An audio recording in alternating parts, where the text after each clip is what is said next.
Last week I made a video on unit identity, and one of the things I discussed was how reclassing can limit unit identity. Limiting reclassing to give units more distinct niches was one of the methods I proposed as a means of increasing unit uniqueness relative to games with freeform reclassing.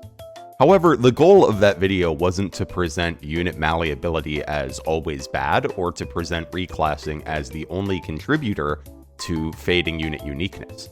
The goal was just to point out that customizability brings a lot of new options, but there's a trade-off. The more malleable units are, the less unique they are, necessarily.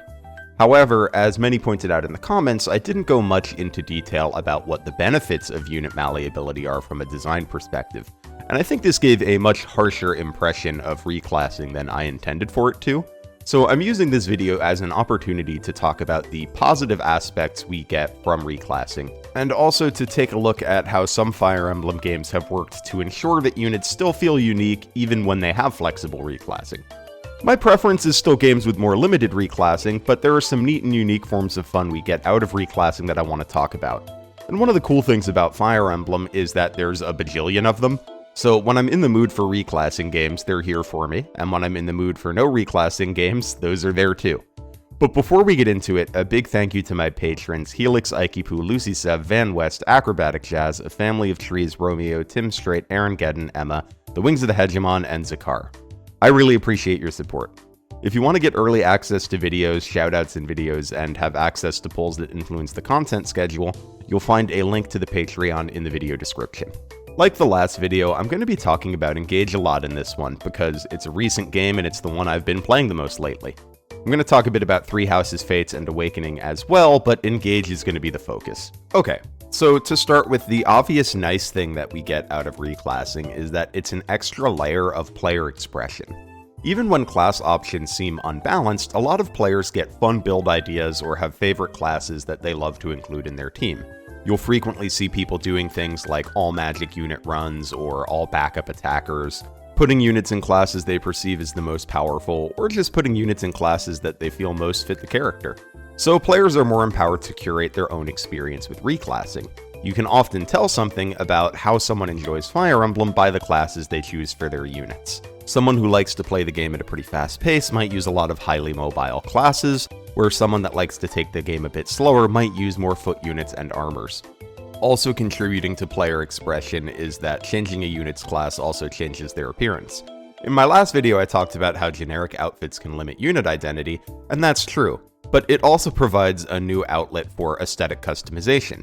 With reclassing, you get to choose, to an extent, what your units look like. I've definitely put units in classes just because I liked the outfit on them before.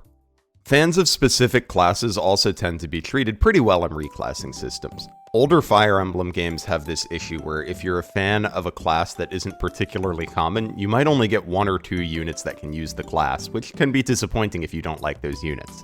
In Fire Emblem 8, if you're a big fan of the Druid class, it's kind of unfortunate, because you only have 2 Druid options, neither of them are great, and you probably won't have access to the class until pretty close to the end of the game, since both the Druid candidates join fairly late. In a more recent game like Engage, this isn't an issue. If there are no good units in the class you like, no big deal, just reclass a good unit into the class that you like. And in Engage, you can do this as soon as second seals become available.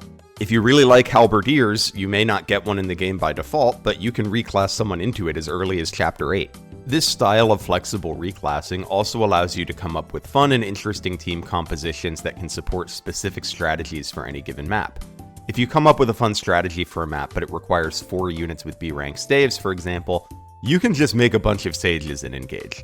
In older games, though, you would have to probably figure out some other strat unless the game gave you 4 B-rank staffers. Both of these approaches can be rewarding. In older games, it can be very fun to figure out how to use the more rigid set of tools the game provides to complete each challenge, while newer games allow you to build your own tools to solve a given problem.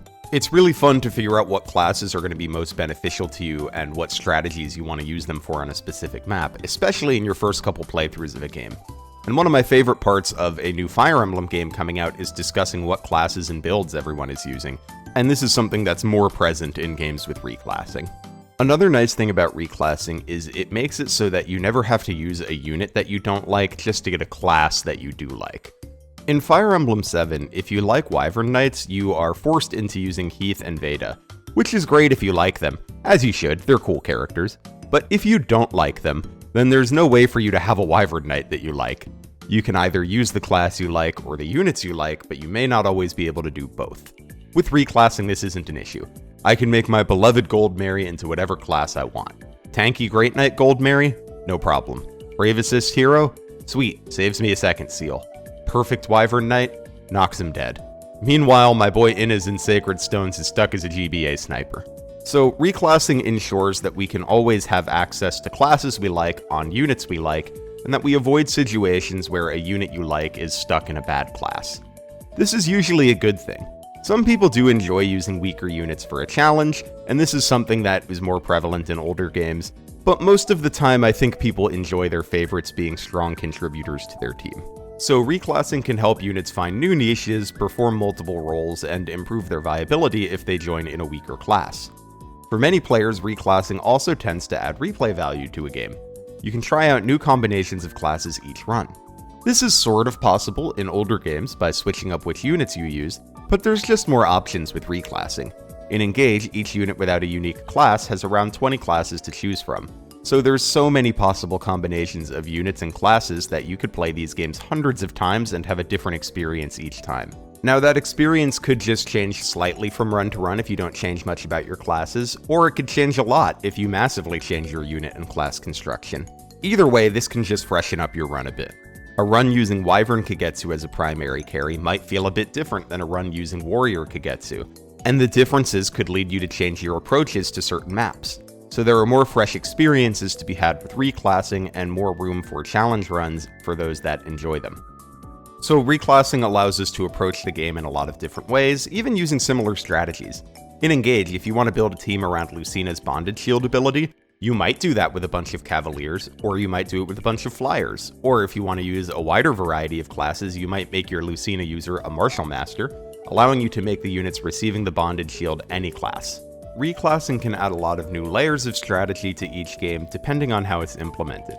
In Fates, reclassing is pretty flexible. Units can be built in a ton of different ways, but you have to work for it. Each unit only has a couple reclassing options at first, but can unlock more by supporting other characters using friendship or partner seals. So when you get a unit, you can't immediately reclass them into whatever you want. A different unit that provides the reclassing option you're looking for has to be present, and you have to support them together. Additionally, reclassing seals cost money, and the economy in Conquest can be pretty tight if you don't do some planning. So this is a system that adds some long-term strategy to getting your reclassing options set up. And this sort of system has a couple benefits. One is that units are defined a bit more by their starting class and reclass options. You can't immediately make someone into any class, so if you want to use a unit, you'll have to spend some time in whatever class they joined in before you can slide them into another role. The second benefit is that long-term planning that I mentioned. You're rewarded for keeping track of your economy, how many seals you have available, and figuring out what support chains you need to get your units where you want them to be. And that's a lot of fun if you're the type of player that enjoys planning and being rewarded for it. Also in Fates, you can pick up skills by leveling up in a class, so there's incentive sometimes to hop into a class for a few levels to get a skill, and then hop back into a different class to take advantage of it. A popular example of this involves sending a unit into Hero long enough to pick up the Soul skill, before switching them into Master Ninja so that you have access to Soul on a Master Ninja. Another element of long-term planning in many reclassing systems is weapon ranks. If you reclass a unit into a class with a weapon they've never used before, they might be stuck on bronzes or irons for a minute, depending on the game. So if a build requires a higher rank weapon, you need to make sure your units are in the class long enough for them to build that rank up or save an arm scroll for them. So reclassing can provide a lot of complexity to dig into that can be really rewarding, especially if you're the sort of player that really likes digging into systems and planning out your runs in advance. Importantly though, the long-term planning still requires on-map execution. If you want to hit certain reclasses in Fates by certain points in the game, you need to make sure that you hit the support ranks in time, which means being careful about what you do on a map and who you bring to a map so that you're sure to build the support points up quick enough. So Fates really rewards you for planning around reclassing for the duration of the game, while other games like Shadow Dragon and Engage are more about picking the best tools for the job on any given map, plus a bit of long-term planning in the form of Shadow Dragon's weapon rank grinding and Engage's reclassing costing a little bit of money, and class growth rates in both games, of course. In Engage and Shadow Dragon, you have a bit more flexibility to reclass a unit to something for just a map or two and then reclass them back. This is particularly true in Shadow Dragon and New Mystery of the Emblem because reclassing costs you nothing in these games. In Shadow Dragon, I'm frequently swapping my units between Wyvern and Cavalier depending on if the map has things to fly over or if there are a lot of archers. Reclassing in these games can also make them just a bit more Iron Man friendly, because you can never lose all of your staffers or lose your only Cavalier, because you can always just reclass someone else into that role that you're missing. So each death feels a little less punishing when you can replace roles more easily. So those are some of the benefits of reclassing. Better replay value, an extra way for players to express themselves, rewards for long and short-term planning, and more versatility in how one can construct their team. The trade-offs being that reclassing can limit unit identity to an extent. It can also be a little weird to fit reclassing into the story, and class balance is a little more tricky in flexible reclassing systems. But I think most of these issues can be addressed. For unit identity, while class is one part of a unit's identity, there's a lot of other ways to set units apart from each other. In my previous video, I talked about personal stats, unique outfits, and distinct joint situations, but there's more that you can do. In 3 houses, units have combat arts and spell lists that are tied to a character instead of their class. So even though a lot of people send, say, Lysithea and Dorothea both into Gremory, they feel pretty different. Lysithea's standout spells are Warp and the ever-iconic Dark Spikes, while Dorothea stands out for her long-range magic in the form of Meteor. So units can feel pretty different if they have relevant spells or combat arts that set them apart from others. Personal skills, when flavorful and mechanically relevant, can also help a unit stick out. Reclassing can also feel narratively weird, but this can be avoided as well. 3 Houses in particular does a good job of making reclassing fit into the context of the story. It makes sense that units can change class and learn new things in this game because they're students. There is some weirdness here, like why can you teach your students to be brigands or thieves, but honestly you could fix this by just changing the names to be a little more appropriate for the school setting.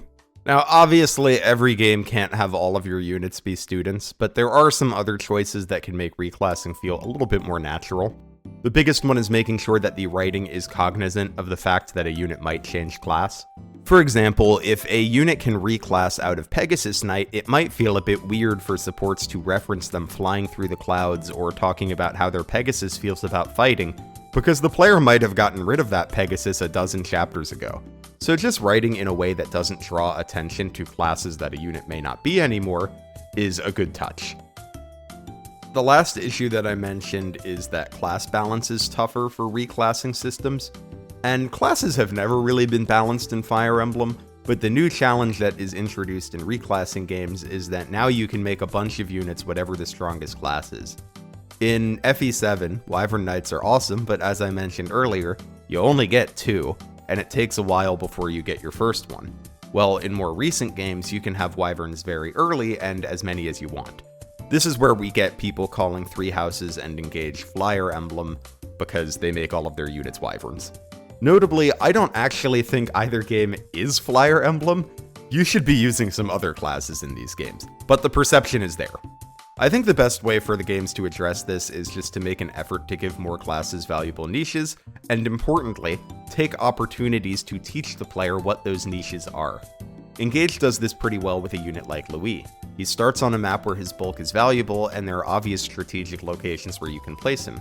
So the player is pretty instantly made aware of how an Armor Knight can be useful. Another good example of this is Distant Blade in FE8. Your second flyer joins on this map, and there's tons of water to fly over, either to rescue drop or grab villages. In games with skills, if you want to show off a particular class skill, you can give it to an enemy or a green unit so that the player can see it in action and get excited about getting that skill for themselves. Ultimately, there's never going to be a perfectly balanced class system, but as long as a wide variety of classes have valuable niches and areas where they can excel, I think that's good enough. And Engage actually does a good job at this. Here's the top half of my Engaged class tier list that shows all of the classes that I think have some valuable niche. There's also still value in having classes that may be perceived as weak if they either thrill a portion of the player base or support a specific playstyle. Generals are the poster child for this. They're generally considered a bad class in most games, but people love them. A big armored unit that deals a lot of damage is a popular fantasy, and for players that are inclined to turtle through a map, and don't want to spend much time checking benchmarks, armors can be a fine option. So balance isn't always the end-all be-all. Sometimes we can just have a class because it's fun and makes people happy, even if it's not the strongest thing in the game. At the end of the day, I tend to prefer games with no or limited reclassing, but there's a ton of value in reclassing as a mechanic. It opens up new avenues for planning, allows players to express themselves, and provides new ways to make every playthrough a little bit different. It feels safe to say that reclassing is here to stay, and given all of the different reclassing systems we've seen so far, I look forward to seeing what the next Fire Emblem game's reclassing system will look like. Thanks for sticking around to the end of the video. If you liked it, consider hitting the like and subscribe button so that you never miss an upload, and if you want to chat about Fire Emblem more, check out the community Discord in the video description, or drop by one of the streams here or on Twitch. Either way, thanks for hanging out, and have yourself a lovely week.